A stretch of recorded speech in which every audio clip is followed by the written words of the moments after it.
punya Pemda, depositonya jenisnya apa, deposito, giro, dan lain-lain. Jadi jangan Pak Dedi nyuruh saya kerja. Udah ngecek deposito Jabar, nggak ada Pak dana mengendap di sana. Tanya aja ke Bank Sentral, itu kan data dari sana. Ini kita sudah selesai mendapat penjelasan dari Bank Indonesia. Bank Indonesia ini adalah bank sentral. Jadi jangan sampai ada pertanyaan atau ada pernyataan, Kang Dedi datangnya ke bank sentral, bukan ke Bank Indonesia, katanya gitu. Nah, jadi ada nggak duit yang 4,1 triliun yang deposito? Tidak ada, Pak. Tidak ada. Tidak ada. Yang ada adalah pelaporan keuangan. Siap. Di tanggal 30 September ada dana yang tersimpan di kas daerah dalam bentuk giro sebesar 3,8 triliun.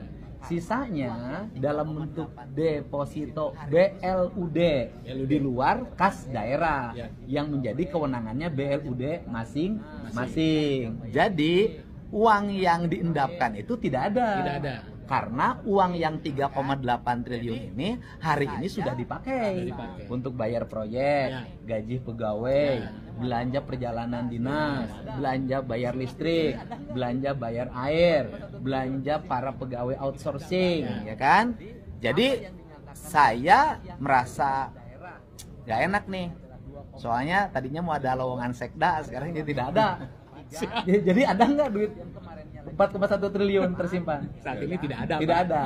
Jadi apa yang dinyatakan bahwa uang yang ada di kas daerah hari ini adalah 2,5 triliun, kemarin 2,3, ya kan? Kemudian kemarinnya lagi 2,4, itu yang benar. Jadi dan tidak ada pengendapan atau penyimpanan uang pemerintah provinsi disimpan di dana deposito untuk diambil bunganya. Tidak ada. Tidak ada ya? Tidak ada. Awas ya, sudah lihat. Begitu ya. Terima kasih. Mengendap di bank-bank termasuk di Bank Jakarta, saya sudah meminta, saya setuju apa yang disampaikan oleh Pak Purbaya, termasuk mudah-mudahan DKI Jakarta segera mendapatkan transfer dari pemerintah pusat untuk Bank Jakarta seperti pembicaraan terakhir yang rencananya 10 triliun. Pasti uang itu akan kami gunakan untuk membangun Jakarta secara baik. Sehingga dengan demikian uang-uang yang idle kalau untuk di Jakarta pasti akan termanfaatkan. Apalagi setelah adanya pemotongan DBH, maka Jakarta membutuhkan ruang fiskal yang lebih untuk bisa membangun Jakarta. Yes. Saya mau membandingkan kebijakan Gubernur Jakarta Pramono Anung dan Gubernur Jawa Barat Deddy Mulyadi.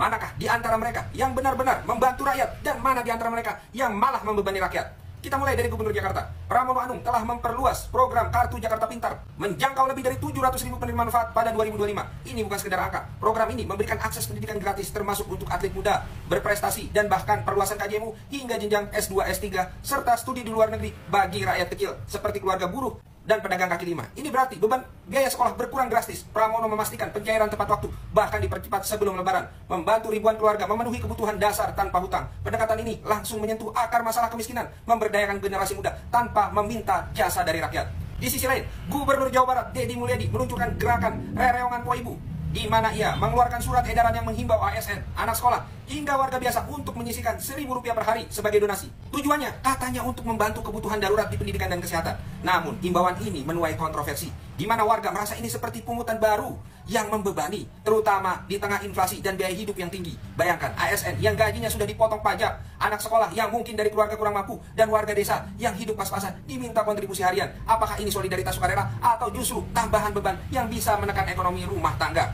Perbandingannya jelas, Pramono Anung memilih jalan memberi, memperluas jaringan pengamanan sosial untuk rakyat kecil tanpa syarat. Sementara Deddy Mulyadi, meski niatnya baik, beresiko menambah beban dengan mengandalkan donasi dari masyarakat yang sudah struggling. Di era ini, kepemimpinan sejati adalah yang meringankan, bukan menambah beban. Mana yang Anda pilih untuk masa depan daerah Anda? Semakin memanas antara Bapak Aing atau Kang Deddy Mulyadi dengan Bapak Purbaya atau Menteri Keuangan Indonesia saat ini ya. Menteri Keuangan menyebut bahwa ada dana mengendap di Jawa Barat 4,1 triliun berapa lah. Dan Bapak Aing atau Kang Deddy Mulyadi menjawab, coba silahkan diperiksa lagi dana yang mengendap itu di pusatnya atau di daerahnya. Karena di daerah sudah dicek di mana-mana tidak ada. Lalu Bapak Purbaya menjawab kembali yang menyebutkan, ya barangkali aja bawahan Kang Deddy Mulyadi ngibulin Bapak Aing atau Kang Deddy Mulyadi. Nah, Bapak Aing pun menjawab kembali, tolong dicek lagi dari pusatnya, dari sentralnya sana. Barangkali di sana aja dananya tidak cocok. Bahkan di salah satu video di Kompas yang diterbitkan oleh Kompas, Bapak Sekda Jabar siap mundur jika terbukti beliau mengibuli atau membohongi Bapak Aing atau Kang Deddy Mulyadi. Nah, sekarang tinggal nunggu Bapak Sekda datanya, Bapak Menke datanya. Kalau benar-benar ada dana yang mengendap atau diubah jadi deposito dana untuk APBD-nya, silahkan tunjukin datanya. Kalau saya pribadi lah, sebagai rakyat Jawa Barat lebih percaya ke Bapak Aing. Thank you. Kasihan Gubernur Kebanggaan DKI Jakarta, belum tidur loh beliau ini, belum tidur loh Pak Pramono Anung ini. Salam APBN, ambil positif, buang negatif, tonton videonya sampai habis.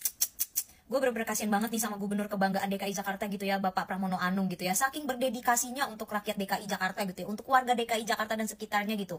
Beliau ini sampai tidak tidur loh karena mengurusi banjir. Bahkan beliau sebut dia, Bu Ika dan kawan-kawan tidak tidur. By the way, warga Jakarta Bu Ika iki sopo? Kadang Pak Pramono ini loh kalau cerita tuh lucu gitu loh, kayak orang guyon gitu loh. Kayak teman saya kalau lagi cerita gitu loh, lu tanya aja sama dia, gue belum tidur tahu dari kemarin, lu tanya sama dia no kalau kagak percaya gue belum tidur gitu. Sekaligus dalam kesempatan ini saya ingin menyampaikan, kalau dilihat mata saya, Bu Ika dan sebagainya, kami rata-rata belum ada yang tidur. Sekalian saya ingin menyampaikan kalau dilihat-lihat mata saya belum tidur. Pak. Saya kira Bapak tuh mau menyampaikan kalau Bapak tuh udah punya tempat untuk ngungsi gitu loh. Bapak udah mengerahkan 5.000 kapal karet gitu untuk membantu menanggulangi banjir atau membantu korban banjir DKI Jakarta gitu ya Pak. Ternyata Bapak mau menyampaikan kalau Bapak ini belum tidur gitu. Bapak, Bu Ika beserta teman-teman lainnya itu belum tidur karena ini pertama kalinya Bapak mengurusi banjir gitu ya Pak ya. Bapak baru nggak tidur paling beberapa malam Pak. Warga Jakarta yang masih banyak yang miskin yang nggak punya rumah bermalam-malam nggak tidur juga nggak ngeluh Pak. Mau cerita ke siapa? Kalau Bapak enak cerita depan kamera, depan wartawan, cerita ke rakyat. Lah, yang rakyat ceritanya ke siapa, Pak? DPR-nya kadang kagak mau dengerin. Bapak ngomongin, Bapak ngurusin banjir nggak tidur.